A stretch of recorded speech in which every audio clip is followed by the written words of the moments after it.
Hey everybody, Alyssa here with Greenlight Messages, and we are finishing our love and heart chakra stones this week. Next week we are starting our throat chakra and communication stones. So, excuse me, why is it always when I'm recording that I have to burp or something?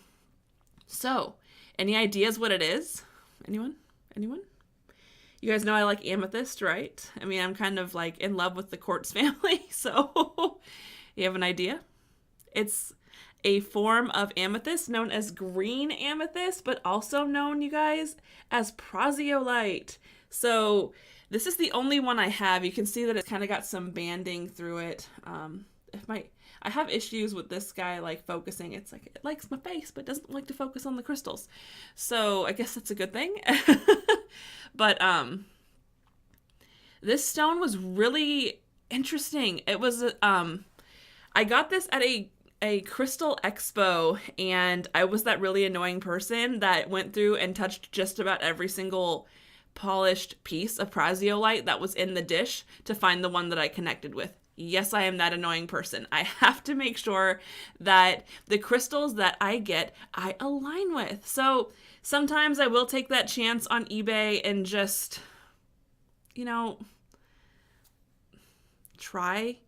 And sometimes I get some real winners, and sometimes I get some ones that are kind of meh, But I am the one, if I can touch the crystals and I can interact with them, I do spend more time, and I could be the annoying person that stands there and touches every single freaking one of them. So that's kind of how it is, sorry.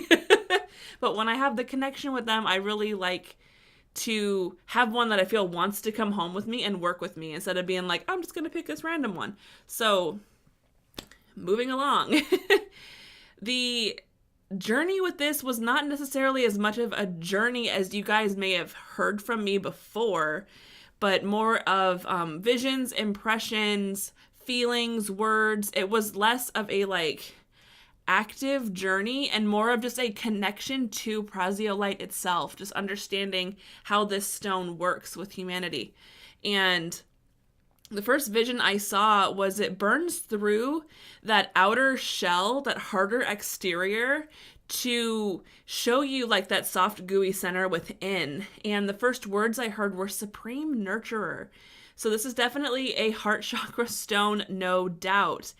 And it made it feel for me like it was safe. It created a safe space for me to open up and look at what's going on the inside. So in a way, this is a great partner to malachite, because malachite kind of helps show us our everything that's going on within our heart, and it kind of helps illuminate that shadow side of what's going on in our heart. And Prasiolite really helps create that safe space to explore that. So I feel like if you're a therapist of some kind, or you own a studio for a yoga studio, or you're a healer or anything like that, this is a great stone because it helps create a place of safety. It helps kind of bring that energy of a safe environment to allow your heart to open up and gently be kind of expressed. So great pair with malachite. I really felt that this helps connect three of our chakra centers. I'm having a hard time talking today. So I really felt the Prasiolite connecting my heart, my solar plexus, and my third eye. I really felt like it was just a connection of those three. It's like it communicates with those three centers. And it almost feels in a way like it's one of those lower heart chakra stones. It's not a lesser stone, but it just has that there's some power beneath the surface of it. So it just feels like it's one of those lower heart, closer to the solar plexus, but it also is really powerful for helping balance the connection between the solar plexus, the heart, and the third eye.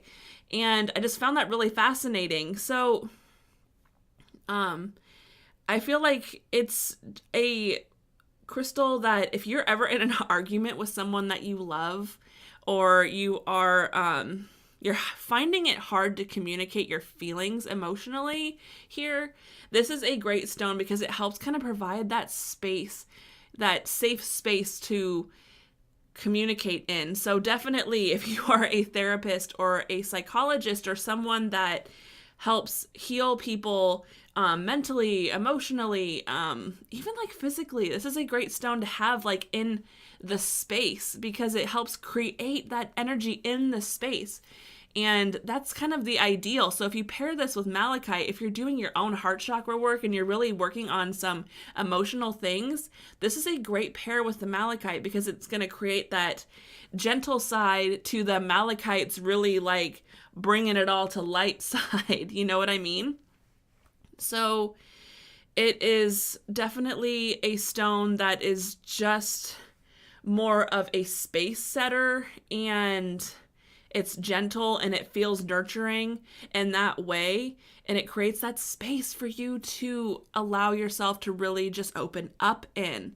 And that is really what I got from this, is that it just connects those centers. It creates that safe space for you. And it's a really nurturing stone, and it's a great partner to have with the malachite. You know, malachite, prasiolite, and the rose quartz are all fantastic. I mean, I'm kind of like, I feel like if you had all three of those, you're kind of in a good place because you have that universal love that comes with the rose quartz, and then you have that powerful light bringer that's just going to illuminate everything. So even though it may suck with the malachite that you see everything that's going on, it's still a gift because you are able to understand and see what's going on and work through things, and there's things that aren't hidden within you anymore. And then your prasiolite helps create that sacred space, that safe space, and it helps you burn through your own sense of barrier to get into really feeling and expressing. So I really love this stone, and I didn't get to sit in it as a grid because I only have one, but I am quite impressed with this one. So that is my journey, not journey, more of like a connection to prasiolite. And that is it, you guys. So light and love to you.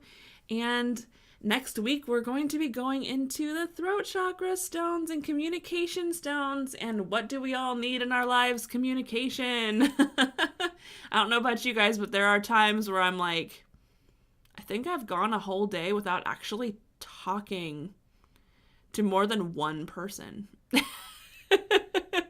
But sometimes those days can be nice, right? I mean, sometimes you don't always want to be social. Sometimes you just want to hang out in your space and just have a comfy day and do nothing. So talk to no one. All right, guys, light and love, and I'll talk to you soon.